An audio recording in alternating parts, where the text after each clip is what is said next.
नमस्कार दोस्तों, मैं हूँ राज।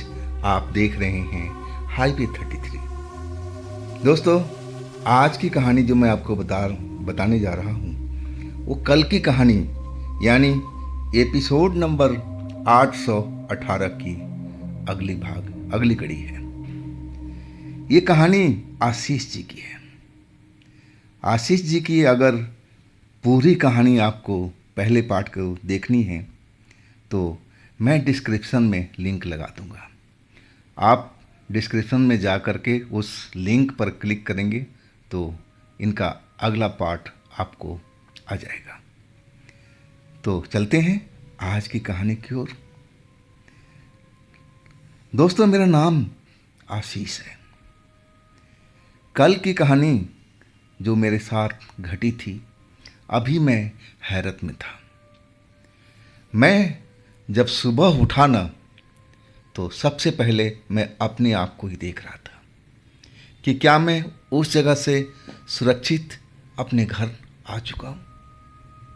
लेकिन जब मैं अपने बगल में अपना दोस्त, मजाकिया दोस्त, उसका एक्चुअल में नाम था सुदामा, लेकिन लोग बाग मजाकिया ही कहते थे। वो हमेशा मजाक तो करता रहता था, चुटकुले सुनाता रहता था। जो गम में होता था, दुखी में होता था, उसको हंसाने की कोशिश करता था। इसलिए दोस्त सब कोई उसको मजाकिया ही करने लगे थे। मजाकिया के नाम से ही फेमस हो गया। लेकिन उसका पूरा नाम था सुदामा, और वो दिल का बहुत ही बढ़िया नेक इंसान था। हमेशा दूसरों को मदद करता था और मैं तो उससे बहुत ही खुश था।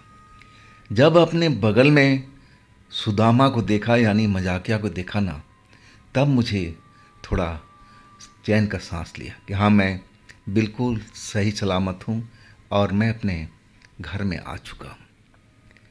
और मैं उठ करके बैठ गया। जैसे ही मैं उठ के बैठा, जैसे मजाकिया दोस्त मेरा इंतज़ार कर रहा था कि कब मैं सो के उठूँ, वो मेरे से बातचीत करे।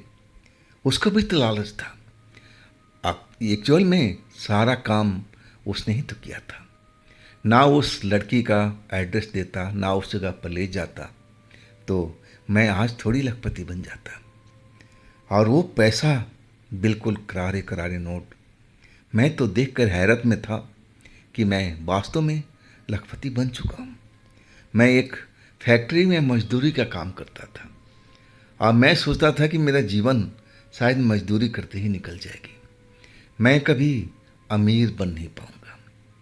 मेरे घर में 2 जवान बहनें, जिनकी शादी का टेंशन मुझे खाए जा रही थी, और मैं यही सोचता था कि हे प्रभु, कब मेरा दिन लौटेगा, कब मेरे पास पैसा आएगा कि मैं अपनी बहनों का शादी करा पाऊंगा। लेकिन जो कुछ भी था, आज मैं अपने इस मजाकिया दोस्त के वजह से, अगर मुझे ये नहीं बताया होता तो मैं ये काम नहीं कर पाता। खैर, ये काम में रिस्क तो ज़रूर था। वो जो लड़की थी काली कार वाली, उसने अच्छी तरह से मुझे बताया था कि तुम कभी किसी भी, चाहे दोस्त हो, मित्र हो या अपना घर का कोई भी परिवार हो, तुम किसी से ये जाहिर मत करना कि तुम एक आत्मा लड़की के पास रात बिता के आए हो। अगर तुमने ऐसा कुछ किया, वो लड़की नाराज़ हो जाएगी और फिर तुम्हारे साथ में बुरा समय आने लगेगा। इसलिए तुम कोशिश का क्या पूरा ही ये चीज़ करना कि किसी को भनक ना पड़ने देना। अब सब जानते होंगे कि मैं तुम्हें लेके गई हूँ, तो सब तो यही जानते हो कि मैं तुम्हारे साथ क्या क्या किया है, और वो भी तुम्हें बताने की ज़रूरत नहीं है। उस लड़की ने, काली कार वाले ने, अब मुझे चेतावनी तो दे दिया था। मैं जब उठा, मेरा दोस्त कहने लगा, अरे दोस्त, मैं तो जब तक तू नहीं आया मैं तो बेचैनी था। ना जाने तुम्हारे साथ क्या चल रहा होगा, तुम ठीक भी होगे नहीं होगे। मैं मुस्कुराते हुए कहने लगा कि तेरे जैसा दोस्त हो तो मुझे कोई दिक्कत नहीं होगी, कोई परेशानी नहीं होगी। मैं बिल्कुल ठीक हूँ और मैं पैसे भी लाया हूँ, और 1 नहीं 2 लाख रुपए। अब मुझे उस मैडम ने फिर शुक्रवार की रात को आने के लिए बुलाया। यानी मैं अब डबल कमाऊंगा। मेरा मजाकिया दोस्त यानी सुदामा हैरत से मुंह फाड़े मुझे देख रहा था कि मैं बोल क्या रहा हूँ। उसने तो यही जाना था कि जो लड़का एक बार उसके पास जाता है, उस मैडम के काली कार में बैठ के जाता है, दोबारा वो मैडम कभी उस लड़के को अपने कार में नहीं ले जाती, और ऐसा ही उसका नियम था। लेकिन आज ना जाने अपना वो नियम क्यों तोड़ रही थी। मेरा दोस्त हैरत में मुंह फाड़े मेरी तरफ देख रहा था और कहने लगा, आशीष भाई, ये तुम सही बोल रहे हो? ऐसा उस मैडम ने बोला है? मैंने बोला, हाँ भाई हाँ। और मैं तो वो बाकी बात बिल्कुल नहीं बताना चाहता, और ना मैं कभी बताने को कोशिश भी कर सकता था। मैडम का सख्त चेतावनी थी, और वही मैंने कहा कि छोड़ो वहाँ की बातें, अब मेरे पास पैसा आ चुका है, मैं संभाल कर रखा हूँ। अब इस पैसे को सही ठिकाने में हम रखा जाए ताकि चोरी चकारी ना हो, और इसके लिए इस जगह पर हम लोग रह नहीं पाएंगे, क्योंकि इसमें और भी लोग रहते हैं, अपना वक्त पर आते रहेंगे, और हो सकता है कि किसी के हाथ में पैसा लग जाए। ना तो हमारा यहाँ कुछ बैंक अकाउंट है, कई तरह की समस्या है। इसके बाद उसने चुटकी में हल निकाल दिया। बोला, दोस्त चिंता मत करो, आज ही मैं दूसरा मकान ढूंढता हूँ, और महंगा वाला मकान जहाँ पर हम लोग रहेंगे, और उसके बाद तो हम ताला बंद करके अपने घर को रखेंगे। वो जो भी सलाह दे रहा था मेरे फायदे के लिए था, और उसने फिर यही किया। एक घर देख लिया, हालांकि इस घर से काफ़ी महंगा था, लेकिन वक्त की ज़रूरत थी, हम उस चीज़ को नहीं देख रहे थे। हमें अपना पैसा सुरक्षित भी तो रखना था, और इसके बाद हमारा पैसा सुरक्षित जगह पर रखा गया था। और हम दोनों अब तो काम पर नहीं, मैं तो काम पर नहीं जा रहा था, और ना मेरा दोस्त। हम यही प्लानिंग कर रहे थे कि अब आगे का जो काम है, वास्तव में उस मैडम ने जो बताया है वो उस रात को आपको बुलाएगी कि नहीं बुलाएगी। मेरा मजाकिया दोस्त बार बार यही टेंशन लिए हुए था। मैं कहने लगा कि छोड़ो ना, उस बात को ख़त्म करते हैं, शुक्रवार आएगी तब देखा जाएगा। अब वो मैं उस जगह पर जाऊंगा, मैडम अगर मुझे बुला लिया तो ठीक है, नहीं तो वापस आ जाएंगे, बात ख़त्म। हम समझ लेंगे कि जो कमाना था हमने कमा लिया, और इसी में अपना काम कर लेंगे। मैं इसी पैसे में अपनी बहन का शादी भी कर दूंगा, और तुम्हें भी कुछ दूंगा पैसे। तुम भी अब खुश रहो मेरे दोस्त, तुमने तो मेरी अच्छी खासी मदद की है इस काम करवाने में। मेरा दोस्त भी जो मजाकिया था वो भी खुश था, और हम दोनों ज़्यादातर अब घर में ही समय बिताते थे। कोई ना कोई घर में ज़रूर रहता। अगर मैं बाहर जाता तो मेरा दोस्त सुदामा यानी मजाकिया उस घर की रखवाली करते रहता, क्योंकि 2 लाख रुपए थे उसमें, और उसी पैसे से अब थोड़ा बहुत हम लोग खर्च वर्च भी कर रहे थे। अब तो कोई दूसरा सोर्स भी नहीं था ना। लेकिन मैं अपना जब अकेले होता ना, तो मैं सोचने पर विवश हो जाता कि उस मैडम को, काली कार वाली लड़की को, आखिर इतना पैसा कहाँ से आता है? वो आत्मा देती है क्या पैसा उसको? कैसे लाती है पैसा? और आत्मा को उसने कैसे अपने कब्जे में लिया हुआ है? कैसे बुलाती है? वो आत्मा क्या इतनी अमीर है? मैं सब अपने मन में विचार करता रहता था कि वो अगर आत्मा मुझे इस बार बुलाएगी, मैं जाऊंगा, तो क्या मुझे फिर वो 2 लाख रुपए मैडम देगी? मुझे लग रहा था कि शायद देगी। वो बहुत अमीर है, पैसा ना जाने कहाँ से उसके पास में आ रहा है। मैं तो सोचा था कि उसी मैडम के साथ मुझे रात बितानी है। अगर वो मैडम पहले बता देती कि कोई आत्मा लड़की के साथ रात बितानी है, तो मेरी तो हिम्मत भी नहीं करता, मैं कभी भी नहीं जाता उस जगह पर, चाहे जितना भी पैसा मैडम देने को तैयार रहती।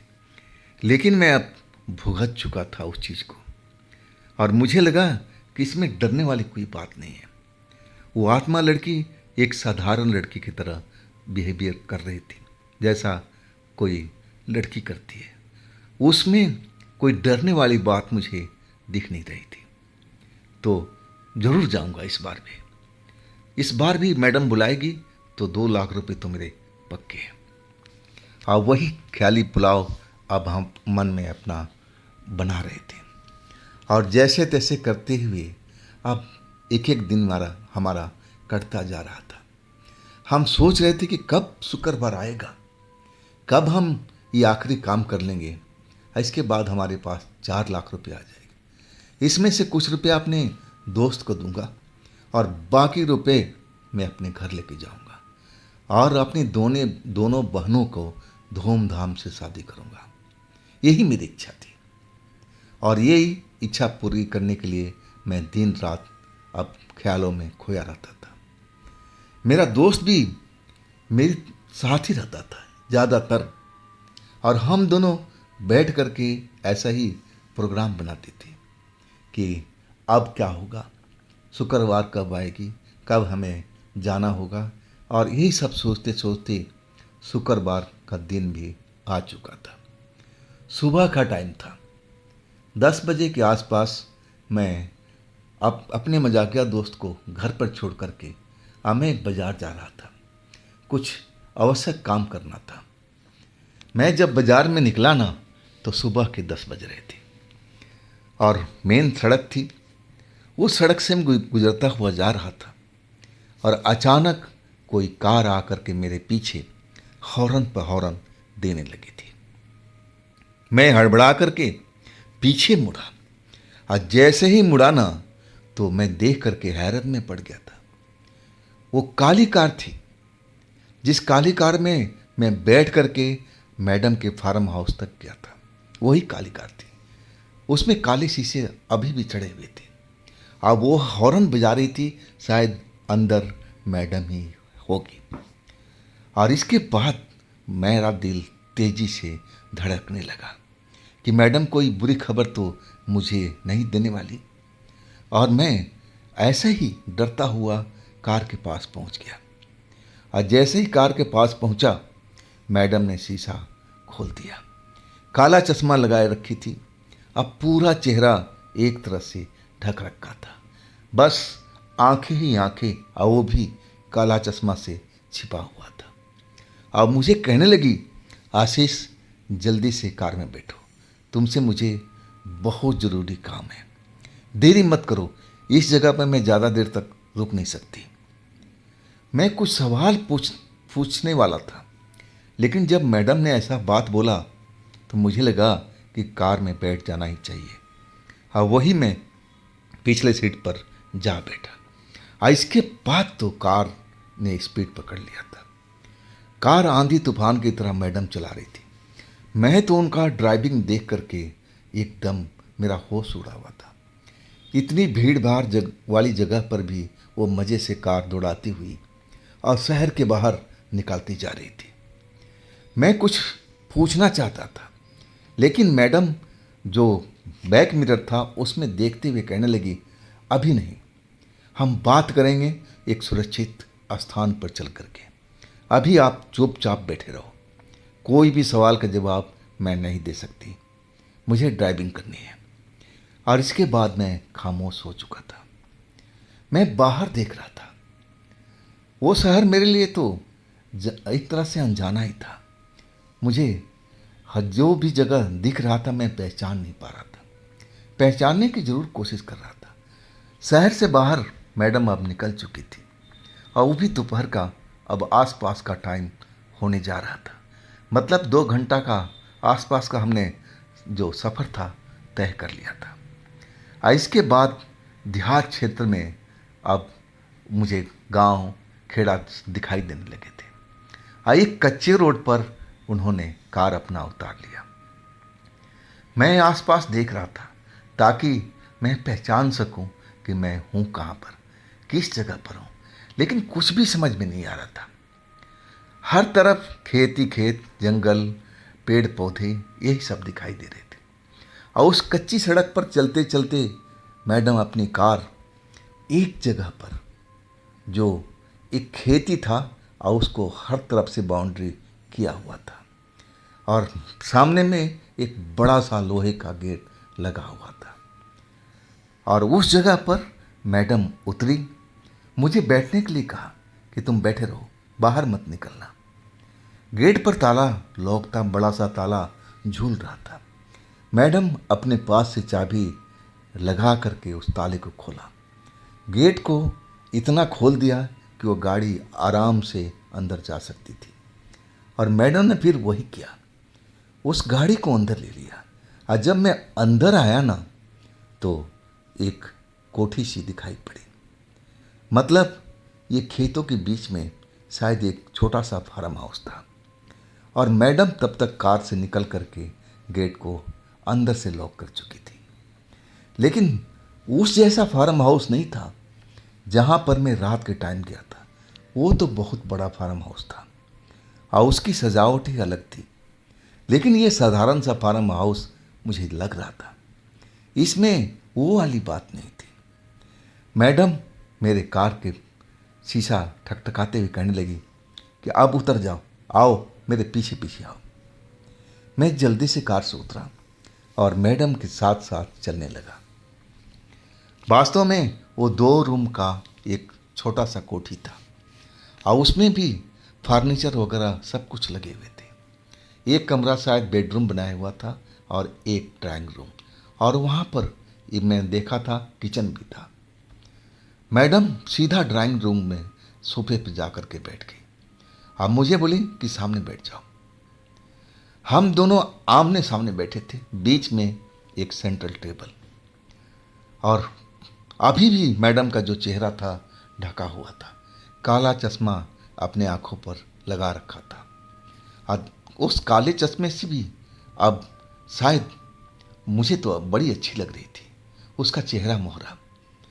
लेकिन मैडम ने मुझे आवाज़ सुनाई, सुनो आशीष, मैं तुमको इस जगह पर इसलिए लेके आई हूँ कि तुमसे कुछ ज़रूरी काम है, ज़रूरी बात करनी है, और ये जगह हमारे लिए सही है। मैं चाहती तो अपने उस फार्म हाउस पर भी लेकर आ सकती थी, लेकिन मैं वहाँ लेकर नहीं जा सकती। ये बात ही ऐसी है।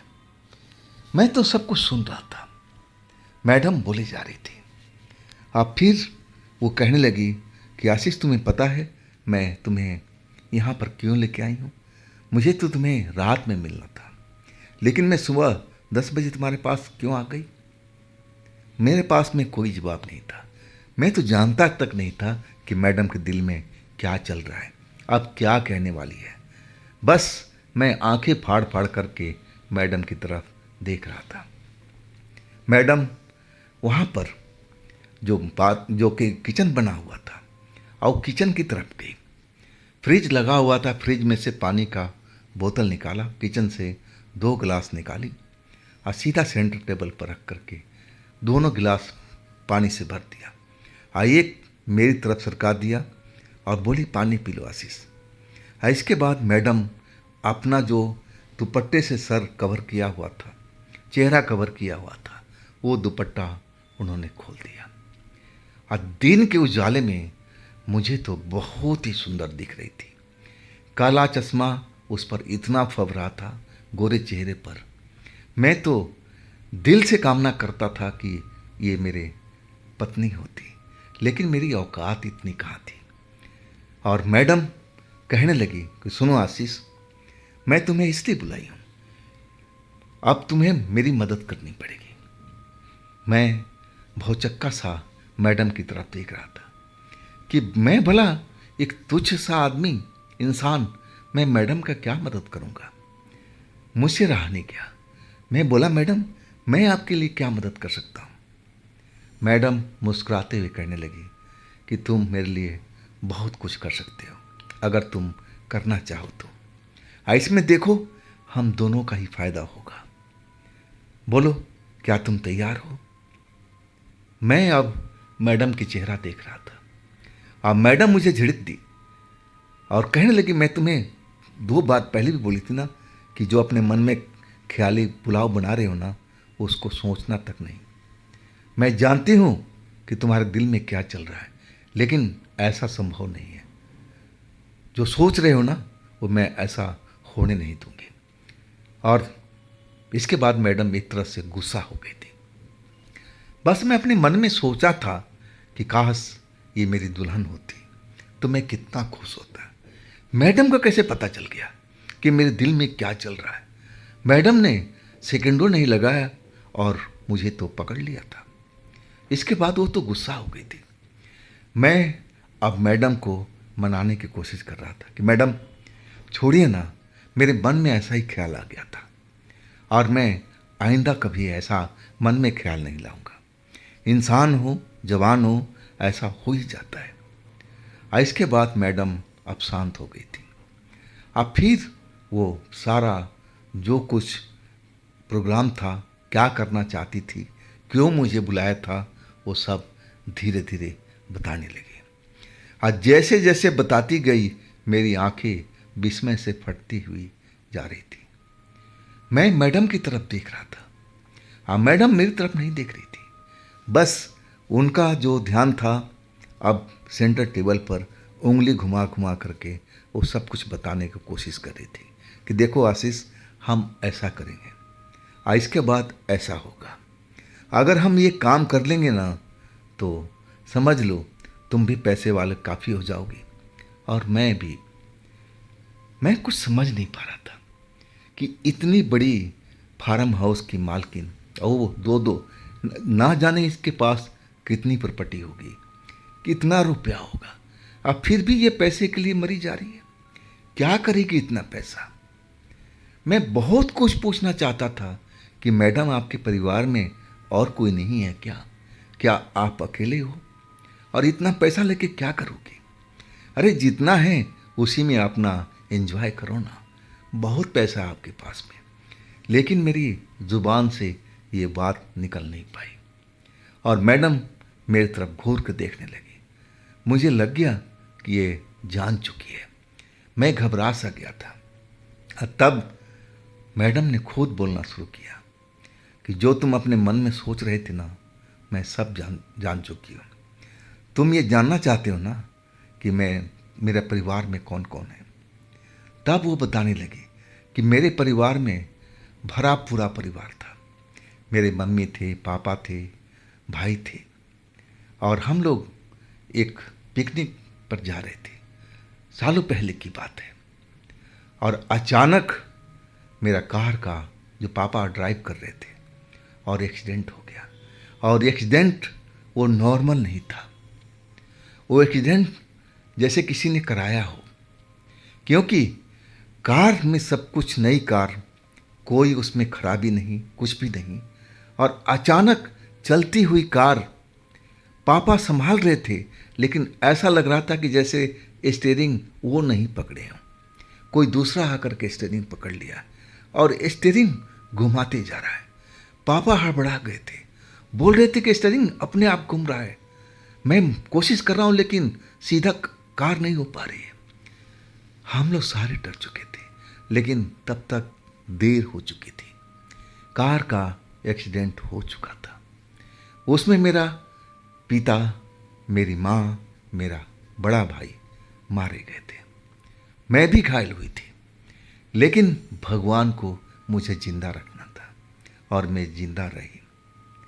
और इस घटना के बाद से जब मैं स्वस्थ हो गई थी, हॉस्पिटल से निकल चुकी थी, और तब मैं इस घटना के बारे में सोचना शुरू किया कि आखिर पापा का स्टीयरिंग उस रात को जब पापा कार ड्राइव कर रहे थे तो कौन चला रहा था, कैसे हो रहा था ये, कौन कर सकता है। पापा घबराए हुए बोल रहे थे कि ये स्टीयरिंग कोई घुमा रहा है, मैं नहीं घुमा रहा हूँ, मैं तो कार सीधा करने की कोशिश कर रहा हूँ, लेकिन कार हो नहीं रही है, स्टीयरिंग उल्टी साइड में भाग रही है, मैं रोकने की कोशिश कर रहा हूँ। पापा चिल्ला रहे थे। आज भी वो उनकी आवाज़ मेरे कानों में गूंजती है। और ये सब बोलते बोलते मैडम की आंखों में आंसू निकल चुका था। मैं हैरत में था कि मैंने मैडम को दुखती हुई रग पर अब जैसे हाथ रख दिया हो। मुझे बड़ा दुख हो रहा था उस मैडम की कहानी सुन करके। मैं बस मैडम की तरफ देखे जा रहा था। मैडम अपना आंसू पोंछते हुए कहने लगी, आप फिर जानते हो क्या हुआ? मैंने बहुत इस पर रिसर्च किया।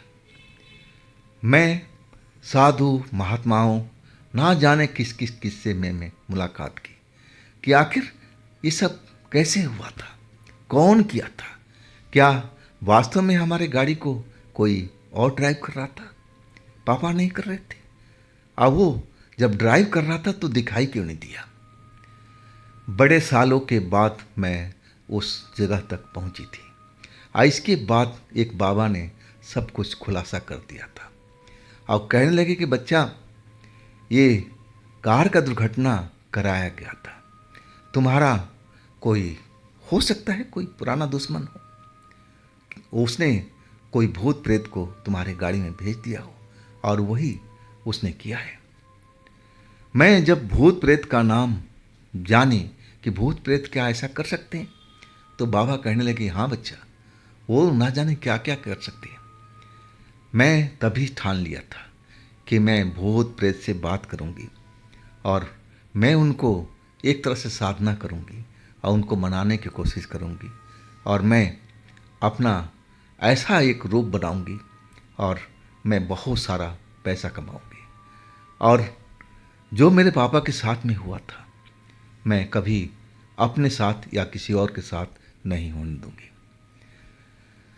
मेरा तो जो लक्ष्य था बहुत बड़ा था, लेकिन मैं अपने लक्ष्य पर कायम नहीं रह सकी, मैं भटक गई थी। मैं जब उस बाबा से दीक्षा लिया था और मंत्र को अच्छी तरह से याद करके अब बहुत मेहनत किया उस मंत्र का साधना करने में, और उस बाबा ने बताया था कि देखो बच्चा, जो मंत्र की तुम साधना कर रही हो ना, मंत्र बहुत पहुंचा हुआ एक चीज़ है, बहुत खतरनाक मंत्र है, इसका तुम गलत उपयोग मत करना, नहीं तो तुम घाटे में रहोगी। और इसके बाद हम उस बाबा से कभी नहीं मिले थे। जब उनके आश्रम में गई तो पता चला कि वो आश्रम छोड़ करके ना जाने कहाँ चले गए। लेकिन मैं साधना जरूर किया, साधना करके मैं कुछ काली शक्तियों पर अब अपना हक भी जमाया और उनसे मैं मन मांगे मुँह मांगे काम करा सकती थी। लेकिन उनका बस एक ही चीज़ था कि वो बदले में कुछ चाहते थे। ऐसा कोई आत्मा नहीं था जो मेरी ऑर्डर को मान ले। मानते जरूर थे लेकिन बदले में कुछ न कुछ चाहते थे, कोई भोजन, कोई कुछ दारू, कुछ और। सबकी अपनी अपनी लालसा थी, अपनी अपनी वो ख्वाब था कि मुझे ये चीज़ मिलना चाहिए तब मैं आपका काम करूँगा। तो इस तरह करते करते मैं जो ये लड़की की आत्मा है इसको भी अपने बस में किया था। अब इसका तुम शौक़ तो जान चुके हो, इसका शौक़ जवान लड़के हैं और जवान लड़कों के साथ ये रात बिताती है। अब बदले में मुझे कुछ सोना मिलता है और उतना नहीं मिलता है जितना मैं उम्मीद करती हूँ। बहुत कम सोना मुझे देती है और उस सोने को बेच करके मैं तुम्हें भी पैसा देता हूँ, बाकी लड़कों को भी पैसा देता हूँ, लेकिन जितना मुझे चाहिए उतना मिल नहीं पाता। और जानते हो, जब तुम उसके साथ रात बिता रही थी ना, तो तुम्हारा खून भी पी रही थी। क्या तुम्हें मालूम हुआ? मैं अब चौंक गया था कि ऐसा भी हुआ था। मुझे तो एहसास तक नहीं हुआ। मैं घबरा गया था कि मैडम क्या कह रही है और क्यों मुझे ये सब खतरनाक बातें बता रही है। मैं आश्चर्य से मैडम की तरफ देख रहा था। मैडम मेरी तरफ देख करके और एक तरह से कुटिल मुस्कान उसके चेहरे पर फैला हुआ था और कहने लगी कि मैं तुम्हें इस चीज़ को कभी नहीं बताती, लेकिन अब वक्त आ चुका है। मैं उस आत्मा से भी अब तंग आ चुकी हूँ। मैं चाहती हूँ कि उस आत्मा को अपने पास से हटाऊँ और किसी दूसरे आत्मा को मैं लेके आऊँ। मैंने ऐसा कई बार करने की कोशिश किया, लेकिन वो दूसरी आत्मा को इस जगह पर मेरे पास में आने तक नहीं देती। जब भी कोई आत्मा लड़की आती है तो वो भगा देती है और मुझे भी परेशान करती है, टॉर्चर करती है कि तुम ऐसा नहीं कर सकती। जब तक हूँ मैं यहाँ पर तुम्हारे साथ रहूँगी। अब तुम समझ सकते हो ना कि मेरी ज़िंदगी कैसी चल रही है। मैं तो उसको अपनी बंदिश में लिया था, अब लग रहा है कि उस आत्मा ने मुझे बंदी बना रखा है। उसके कहे अनुसार मैं चल रही हूँ। अब मैं इस चीज़ से निकलना चाहती हूँ। मैडम बोलती जा रही थी। उसकी आंखें मैं देख रहा था, आंखें गुस्से से भरी हुई थी। शायद वो आत्मा से नाराज थी। जैसे मैडम बता रही थी, वाकई बहुत डरावनी बात थी। वो आत्मा तो मैडम को अब अपने काबू में कर रखा था। जैसा वो चाहती मैडम को नाच नचा रही थी, और मैडम को तो अब डरना ही था। मैं जब ये सब बात सुना ना, तो वाकई मुझे विश्वास नहीं हुआ कि ऐसा भी होता है क्या। कोई आत्मा ऐसा कर भी सकती है। लेकिन सब कुछ तो मेरे सामने हुआ था, और मैं कैसे ना मानूं। वो मैडम अब बोलती जा रही थी, आशीष, मैंने तुम्हें चुना है। जानते हो क्यों? उस आत्मा लड़की को तुम पसंद आ चुके हो, और वो तुम पर फिदा है। जो तुम काम दूसरा कोई नहीं कर सकता है, वो तुम काम कर सकते हो। उस आत्मा को तुम्हें विश्वास में लेना है, और जैसे मैं बता रही हूँ वैसे ही काम करना है। बोलो, क्या तुम कर पाओगे? और सुनो, इसके बदले में मैं तुम्हें बहुत पैसे दूंगी। तुम समझ नहीं पाओगे कि मैं कितना देने वाली हूँ। मैं तो बस मैडम की तरह आंखें फाड़ फाड़ कर देख रहा था, और मैडम अब मेरी तरफ देख करके फिर कहने लगी कि आशीष, ये तुम काम मेरे लिए कर दो। और सुनो, पैसे के अलावा मैं तुम्हें भी एक रात के लिए मौका दूंगी। तुम मेरे साथ एक रात बिता सकती हो। बोलो, क्या तुम्हें मंजूर है ना? क्या तुम्हें मैं अच्छी लगती हूँ ना? तुम्हारे दिल में तो मेरे लिए बहुत चाहत है। बोलो तुम आशीष। मैं चुपचाप सन एकदम मैडम की तरफ देख रहा था कि मैडम क्या क्या बोली जा रही है। मेरे दिमाग का तो सीटी बज रहा था। कुछ जो बात थी मेरे दिमाग में बैठ नहीं पा रही थी। उस वक्त में ऐसा लग रहा था कि मेरे दिमाग में जैसे बहुत ज़ोर से तूफान सा चल रहा है। मैं समझ नहीं पा रहा हूँ। कुछ बातें तो समझ रहा था, और कुछ बातें तो मेरे दिमाग से बाहर चली जा रही थी। मैं यही बात समझा था कि वो लास्ट बात बोली थी कि आशीष, क्या तुम मुझे पसंद करती हो ना? देखो, मैं तुम्हारे लिए इतना ही कर सकती हूँ कि एक रात मैं तुम्हें दे सकती हूँ। अब तो मान जाओ। मैं हैरानी से सब कुछ सुन रहा था, देख रहा था मैडम की तरफ, और मैडम मेरी तरफ देखे जा रही थी। और हम एक दूसरे को देखते हुए ना जाने कितनी देर तक चुप रहे थे। और अचानक मैडम की फिर प्यारी सी आवाज़ सुनाई पड़ी, आशीष, अगर तुम ये काम नहीं करना चाहते हो ना, तो चलो, मैं तुम्हें छोड़ दूंगी। मैं कोई दूसरा लड़का देखूंगी। शायद हो सकता है कि वो काम कर ले, और उसके नसीब में अमीर बनना लिखा हो।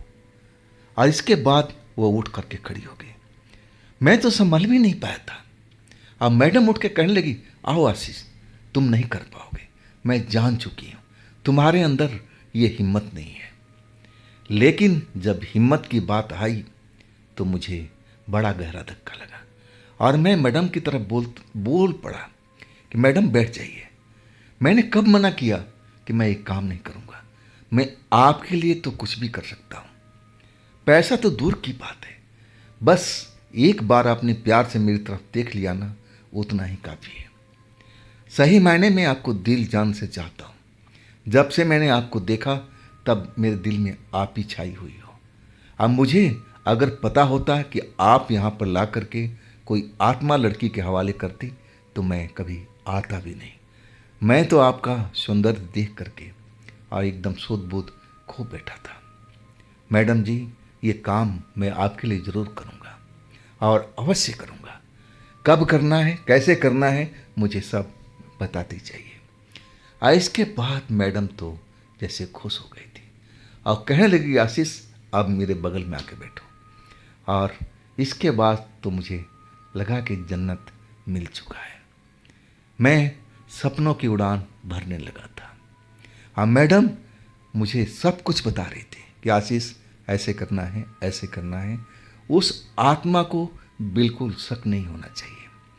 तुम उससे सब कुछ धीरे धीरे धीरे धीरे पता लगाओ। और वही मैं अब करने के लिए तैयार हो चुका था। और इसके बाद हम दिन और रात वहीं पर बिताए। रात के 10 बजे से पहले पहले हम लोग उस जगह को छोड़ चुके थे। मैडम कार चला रही थी। अब उसकी आंखों पर काला चश्मा नहीं था, ना वो अपना चेहरा ढके हुए थी, और ना मैं अब पीछे बैठा हुआ था, मैडम के बगल में बैठा हुआ था। और मैडम मुझे देख देख करके मुस्कुरा रही थी, और मैं मुस्कुराहट का जवाब मुस्कुराहट से दे रहा था और समझ रहा था कि मैं बलि का बकरा बनने जा रहा हूँ। लेकिन इस मैडम के लिए मैं हर कुछ करने के लिए तैयार था। ये मुझे बहुत पसंद थी। और इसके बाद हम लोग बिना कोई बातचीत किए हुए उस जगह के लिए चल पड़े थे जहाँ मैडम का दूसरा फार्म हाउस था, जहाँ पर उस आत्मा का निवास था। जब हम पहुँचे वहाँ पर तो हम जगह को देख करके एक नज़र में पहचान चुके थे कि हाँ, ये वही जगह है जहाँ पर हम पिछली रात को आए थे। ये बिल्कुल वही जगह लग रहा था। हम ड्राइंग रूम में बैठे और फिर थोड़ा बहुत चाय नाश्ता करने के बाद अब मैडम ने अपना जो रूप था वो सब कुछ बदलने लगी थी। अब वो सफ़ेद कपड़ा शायद उनको बहुत पसंद था। सफ़ेद कपड़ा उतार चुकी थी और काला गाउन जो पिछले शुक्रवार की रात को पहनी थी वैसा ही रूप उन्होंने धारण कर लिया था। गले में कई तरह का माला और उंगलियां में देखा। अगले पल मैडम जो पिछले शुक्रवार की रात को हुआ था सेम वैसे ही हुलिया अपना बना लिया था। और फिर उसी कमरे के अंदर में जिसमें कोई फर्नीचर नहीं था, कालीन बिछा हुआ था, और जैसे पिछली शुक्रवार की रात को हुआ था वैसे सब कुछ अब स्टार्ट हो चुका था। मैडम मुझे पहले ही आंखों से इशारा कर दिया था कि आप मुझे क्या करना है। मैं अपने आप को तैयार कर रहा था। दिल तेजी से धड़क रहा था कि अब आज ना जाने क्या हो मेरे साथ में। लेकिन इतनी हिम्मत तो मैं कर ही रहा था कि जो होगा देखा जाएगा। मैडम के लिए तो मैं इतना कर ही सकता हूँ। और आखिरकार वो अनुष्ठान मैडम ने शुरू कर दिया था। वैसे ही लड़की सामने नजर आई और चलती हुई अब कमरे से बाहर निकलने लगी। मैडम का इशारा हुआ कि तुम जाओ उसके पीछे पीछे, और वही मैंने किया जैसे उस रात में हुआ था। सब कुछ वैसे ही चल रहा था और वो लड़की उसी कमरे के अंदर में पहुंची जो पिछली रात को हम गए थे, और मैं भी पीछे पीछे, और वही सब अब स्टार्ट हो चुका था। लड़की मुझे नज़दीक पा कर के बहुत खुश नज़र आ रही थी और पूछने लगी, क्या मैं भी तुम्हें सुंदर लगती हूँ आशीष, बताओ तुम। मैं अंदर से बहुत डरा हुआ था। मैडम ने जो मेरे ऊपर जिम्मेवारी दे रखी थी और उस जिम्मेवारी की बोझ से मैं दबा जा रहा था कि ना जाने आज क्या होगा, क्या मैं इस फार्म हाउस से ज़िंदा भी निकल पाऊंगा या नहीं। मुझे संदेह जरूर था और मैं उसकी हाँ में हाँ मिलाता हुआ उसको खुश करने में लगा हुआ था ताकि वो मेरे दिल की भाव, अंदर की सब कुछ चीज़ पढ़ ना पाए। मैं वही कर रहा था, उसको खुश करने की कोशिश कर रहा था। और आखिरकार मैं उसका दिल जीतने में बिल्कुल अब समझ गया था कि अब वो घड़ी आ चुकी है। मैं अंगड़ाई लेते हुए पलंग से उठा और उस आत्मा लड़की से बोला, देखिए मुझे इस घर में थोड़ा घुटन सी महसूस हो रही है, क्या आपको भी ऐसी हो रही है। वो आत्मा लड़की मुस्कुरा करके मेरी तरफ देखने लगी, कहने लगी, नहीं मुझे कोई घुटन महसूस नहीं हो रही है, मुझे तो अच्छा लग रहा है तुम्हारे साथ में। मैं अब उस लड़की की तरफ देखते हुए कहा कि ना जाने आज मुझे क्यों ऐसा लग रहा है कि इस घर में कुछ घुटन है। अब हम लोग क्यों ना थोड़ा देर बाहर घूम कर आए जाए, रात तो अपनी है। वो लड़की मुझे घूर रही थी। अब मेरा दिल तेजी से धड़क रहा था। क्या वो मेरे अंदर की बात को कहीं समझ तो नहीं लिया? मैं मन ही मन अब ईश्वर से प्रार्थना कर रहा था कि हे प्रभु, ये मेरे दिल के अंदर की बात बिल्कुल ना जाने। ये तो मेरी आखिरी परीक्षा थी। अगर मैं इस परीक्षा में पास हो गया तो मैं इस काम में सफलता हासिल कर सकता था। अब वही तो मुझे करना था। लेकिन वो आत्मा लड़की मुझे बार बार कह रही थी कि आशीष, नहीं नहीं, बैठो ना, यहाँ पे अच्छा लग रहा है, मैं तुम्हें अच्छा महसूस कराऊंगी। लेकिन मैं कह रहा था कि नहीं मैडम, आज मुझे थोड़ा खुली हवा में सांस लेना है, आप भी चलो ना मेरे साथ में, बड़ा आनंद आएगा। बाहर का हवा पानी, खेत खलिहान, यहाँ तो देखने लायक बहुत सुंदर सुंदर जगह है। तो हम लोग चलते हैं, थोड़ा बाहर का नज़ारा लेकर के फिर आ जाएंगे, अभी तो बहुत रात पड़ी है। और वो लड़की मेरे जाल में अब फंस चुकी थी और तैयार हो गई। यही तो मैं चाहता था कि वो मेरे साथ इस फार्म हाउस की कोठी से बाहर निकले। अब मैडम भी अपने अब जो भी करना था उसके लिए अब तैयार बैठी होगी। मुझे वो दिखाई नहीं दी। जब हम लोग उस कमरे से बाहर निकले, उनके कमरे का दरवाज़ा बंद था। हम अब धीरे धीरे फार्म हाउस का गेट पर पहुंच के गेट खोल करके बाहर निकल गए। लेकिन बाहर जैसे ही लड़की ने पांव रखा, फिर कदम वापस मोड़ लिए। मैं समझा कि मेरी चोरी पकड़ी गई।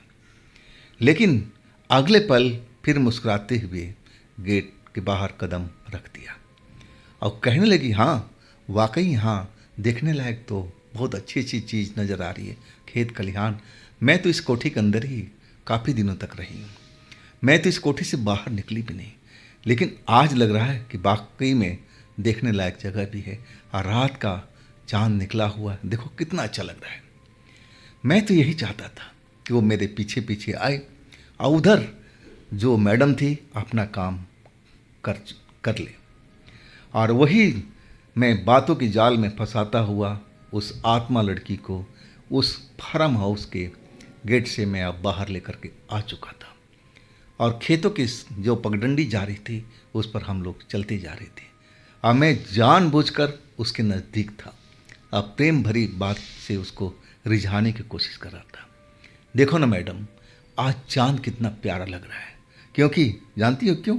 क्योंकि आप मेरे साथ हो। क्या आपको भी ऐसा एहसास हो रहा है? वो लड़की मुस्कुराते हुए कहने लगी, हाँ ये मुझे भी अच्छा लग रहा है। आशीष, तुम तो गजब के इंसान हो।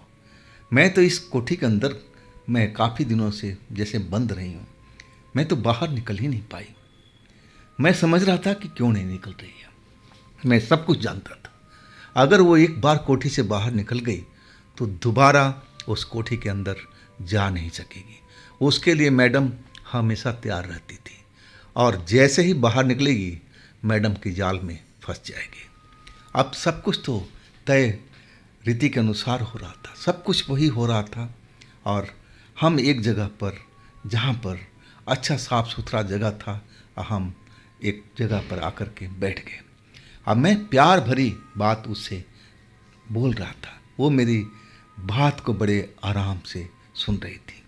कह रही थी कि वाकई आशीष, तुम बहुत अच्छी लड़की हो, मैं तुम्हें दिलो जान से चाहती हूँ। और तब तक जैसे कोई ऊपर मेरे और उस लड़की के ऊपर कोई चीज़ आकर के गिरा। जैसे ही वो चीज़ गिरा, पाउडर की तरह था। मैं जान चुका कि वही तो मैडम का सबसे बड़ा हथियार था, जाल था। और एक तरह का भस्म था, विभूति थी, जो मैडम ने सिद्ध करके तैयार कर रखी थी उसी आत्मा को कैद करने के लिए। और जैसे ही विभूति हम दोनों के ऊपर गिरी, मुझे तो कुछ नहीं हुआ, लेकिन वो जो आत्मा थी एकदम से उछल पड़ी थी। चारों खाने चीत जमीन पर गिरी हुई जैसे तड़प रही हो, जल बिना मछली की तरह। और मैं उसी पल मुड़ करके देखा, मैं समझ गया ये सब मैडम का ही काम है। मैडम ने ये सारा प्लान तो इन्हीं का बनाया हुआ था। और जैसे ही मुड़कर देखा तो मैडम मेरे पीछे खड़ी थी। कब आई मुझे पता तक नहीं चला। अगर मुझे नहीं पता चला तो उस आत्मा लड़की को कैसे पता नहीं चला। जरूर इसमें मैडम का कोई विद्या का कमाल होगा, और तभी तो हवा की तरह आई थी और अपना काम बखूबी निभा लिया था। वो लड़की तड़प रही थी और कह रही थी, गुस्से में उबल रही थी कि मैं तुम्हें छोड़ूंगी नहीं आशीष, तूने मुझे धोखा दिया है, तुमने मुझे बहला फुसला करके इस जगह पर लाया है ताकि ये मैडम मुझे फंसा सके, और आज देखो मैं फंस चुकी हूँ। लेकिन कब तक? मैं एक दिन ज़रूर इसके जाल से बाहर निकलूँगी, और तब तुम आशीष, तुम कहीं भी होगे, मैं तुझे ढूंढ निकालूंगी, और फिर तुम्हें ऐसी सज़ा दूंगी कि तुम समझ नहीं पाओगे कि मैंने तुम्हारे साथ क्या क्या सोच रखा है। और उसके बाद वो आत्मा एक मैडम के कब्जे में आ चुकी थी। अब मैं तो डर से इतना डरा हुआ था कि मैं उस जगह पर रुक ही नहीं पाया। सीधा उस जगह से भागते हुए अब मैं फार्म हाउस की तरफ दौड़ पड़ा था। जैसा मैडम ने बताया था, सब उसी प्रोग्राम की तरह चल रहा था और अभी तक सब कुछ सही चल रहा था। मुझे अब भाग करके उस कोठी के अंदर आ जाना था और उसी पूजा घर में जहाँ मैडम ये साधना करती थी, और मैंने वही किया। मैं उस जगह पर आ गया था, लेकिन दिल बहुत तेज़ी से धड़क रहा था कि ना जाने अब क्या होगा। कहीं वो आत्मा मैडम के हाथों से आज़ाद हो गई तो आशीष बेटा तू तो गया, वो आत्मा तुझे छोड़ेगी नहीं, वो तुझे पाताल से ढूंढ लेगी, तू जहाँ भी होगा, जैसा उसने बोली है। मैं बहुत बुरी तरह से डर चुका था, लेकिन कुछ देर के बाद में मैडम उसी कमरे में आ गई। अब उसके चेहरे पर और आंखों में एक चमक सी थी, चेहरे पर मुस्कुराहट था, और कहने लगी, आशीष तूने तो गजब का काम किया, अगर तुम नहीं होते तो मैं इस आत्मा लड़की को पकड़ नहीं पाती। अब मैं उसको उसी जगह भेज दिया हूँ जहाँ से मैं उसको बुलाया था। अब वो तुमको कभी भी पकड़ नहीं पाएगी। वो उसका चिल्लाने दो, वो सब झूठ बोल रही थी, तुम्हें कोई डरने की आवश्यकता नहीं है, कभी वो अब उस जगह से बाहर आ नहीं सकती। मैं थोड़ा चैन की सांस लिया कि चलो बला टले, अब मुझे डरने की ज़रूरत नहीं है। लेकिन दिल बेचारा क्या करे, वो तो तेज़ी से धड़क रहा था। लेकिन उस टाइम में मैडम ने मुझे सहारा दिया। अब बोली, आशीष अब तुम जैसा चाहते हो अब मेरे साथ में कर सकते हो, आओ अब। लेकिन मैं सर हिलाने लगा कि नहीं मैडम, मेरा ये कोई इच्छा नहीं है, आपका जो सोच है ना अलग है, मैं यहाँ तक नहीं सोचा था। मैं तो सोचा था कि काश आप मेरी पत्नी होती, अब मैं आपको भरपूर प्यार करता। ये इतना गंदा सोच मेरा हो ही नहीं सकता है। मैडम अब आंख फाड़ फाड़ करके देख रही थी और कह रही थी कि आशीष देख लो, तुम्हारे पास यही मौका है, अब बाद में तुम पछताना मत कि मैंने तुम्हें धोखा दिया है। अभी भी तुम्हारे वक्त है, अपनी चाहत को तुम पूरी कर सकते हो। लेकिन मैं बार बार वही कह रहा था कि मैडम ऐसी कोई चाहत मेरे दिल में कभी भी नहीं थी आपके प्रति, बस मैं आपका सुंदरता देख करके रीझ चुका था और आज भी हूँ, अभी भी हूँ। मैं अपने पत्नी के रूप में आपको देखना चाहता हूँ, ऐसा नहीं कि मैं आपके साथ रात गुजारूं, ऐसा मेरे दिल में कभी भी ऐसा भाव नहीं है। और वो अचानक जो मैडम मेरी तरफ आश्चर्य से देख रही थी और कहने लगी कि आशीष अब तुम आराम कर लो, हम लोग सुबह यहाँ से निकलेंगे। अब तुमने तो मेरा बहुत बड़ी प्रॉब्लम को सॉल्व कर लिया और तुम इसके लिए इनाम की भागीदार भी हो। मैं तुम्हें खुश करूँगी और आगे भी तुमसे मैं काम करवाऊँगी। क्या तुम इसके लिए तैयार हो ना? मैंने बोला, मैडम जब भी आप मुझे ढूंढेगी मैं आपके लिए हमेशा तैयार हूँ। मैं प्यार भरी नज़र से उस लड़की की तरफ देख करके मुस्कुराती हुई बोला। मेरे दिल की मतलब वो ज़रूर समझ गई होगी, लेकिन इस बार में वो गुस्सा नहीं हुई, वो भी मुस्कुरा करके मेरी तरफ देखने लगी और कहने लगी कि आशीष अब जाकर थोड़ा देर आराम कर लो अब सुबह में हम इस जगह से निकलेंगे और फिर आगे का प्रोग्राम करेंगे। मैं जब दूसरे कमरे में सोने के लिए आया, मुझे बड़ा अजीब और अलग सा महसूस हो रहा था। मुझे लग रहा था कि मैंने बहुत बड़ा अपराध किया है। उस लड़की को मैं जाल में फंसवा करके अपने आप को एक तरह से अपराधी सा महसूस कर रहा था। अब मुझे यही बार बार ख्याल आ रहा था। उस लड़की का धमकी मैं भूल नहीं पा रहा था। हालांकि मैडम ने ज़रूर बोला था कि वो झूठ बोल रही है, वो जिस जगह से आई है अब उसी जगह वापस पहुंच गई। अब वो दोबारा अब तुम्हारे पास बिल्कुल नहीं आ सकती। मुझे मैडम की बात पर भरोसा था, लेकिन दिल ना जाने क्यों इतना तेज़ी से धड़क रहा था। डर मुझे अब भी लग रहा था, अब उस लड़की की आत्मा से।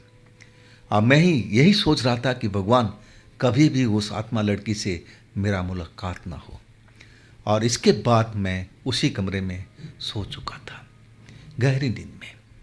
और नींद में जब मैं गहरी में गया ना, तो मैं सपने की दुनिया में चला गया था। अब मैं उसी स्थान पर हूँ जहाँ पर वो लड़की नीचे ज़मीन पर गिर करके तड़प रही थी। अब मुझे भला बुरा कह रही थी। मैं उसी जगह पर खड़ा हूँ और लड़की वैसे ही चिल्ला चिल्ला के कह रही है कि आशीष, तुम बच नहीं पाओगे।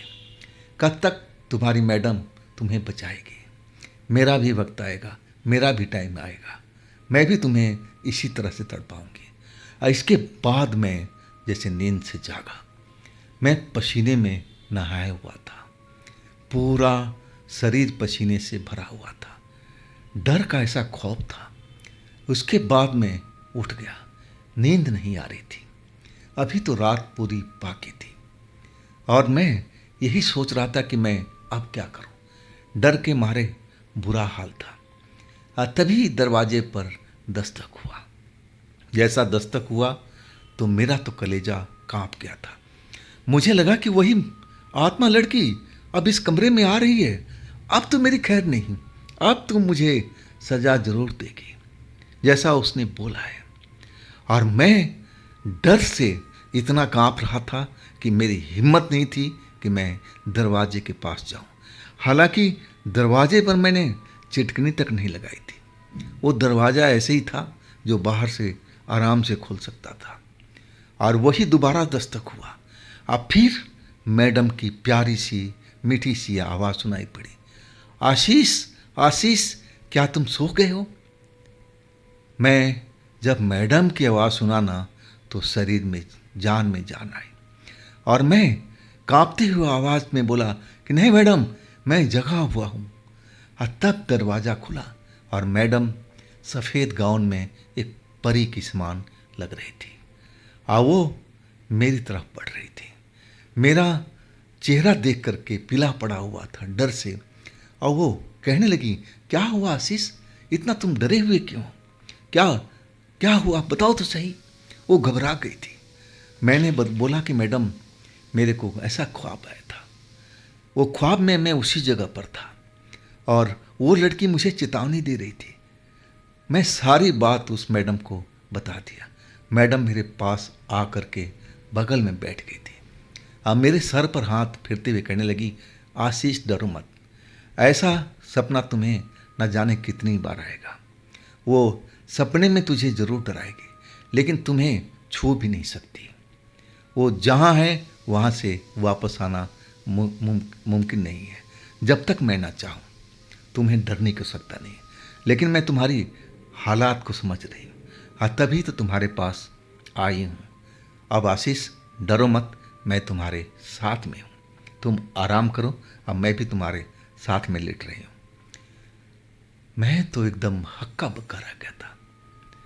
वो परी समान लड़की और सफ़ेद गाउन में परी की तरह ही दिख रही थी और वो मेरे बिस्तर में आकर के लेट चुकी थी। मैं तो सपने में भी ऐसा नहीं सोच सकता था कि मैं ऐसा भी मेरे साथ में होगा। लेकिन ये तो सपना मेरा अब पूरा होते जा रहा था। मेरे पास शब्द नहीं थे कि मैं इस चीज़ को बयान करूं। और आखिरकार हम दोनों एक दूसरे से अब प्यार करने लगे थे। मैं अभी भी जैसे ख्वाब में हूँ, मैं सपने की दुनिया में हूँ, अपने आप को ऐसा महसूस कर रहा था। लेकिन वो कोई सपना नहीं था, कोई ड्रीम नहीं था, वो हमारी प्यारी मैडम ही थी जो मेरे बगल में लेटी हुई थी। हाँ, मैं उनके साथ उस सपने की उड़ान में उड़ रहा था। तो दोस्तों, ये थी आज तक की कहानी आशीष जी की। ये कहानी थोड़ी लंबी है और आशा करता हूँ कि आप लोगों को बहुत ही पसंद आएगी। इसके अगला भाग मैं जल्द लाने की कोशिश करूँगा, अगर आप लोगों ने अनुमति दिया तो। और अगर आप लोग चाहते हो कि मैं इसका अगला भाग जल्द से लेकर के आऊँ तो आप लोग कमेंट में ज़रूर बताइएगा। इसका अगला भाग लेकर के आऊँगा। और दोस्तों, ये भी चैनल आप ही का है, तो इसको भी अपना प्यार दीजिए, लाइक कीजिए, सब्सक्राइब कीजिए, शेयर कीजिए। और फिर हम मिलते हैं अगले रोज ऐसे ही रोचक घटनाओं के साथ में, स्टोरी के साथ में। आप लोग अपना ख्याल रखिएगा। नमस्कार।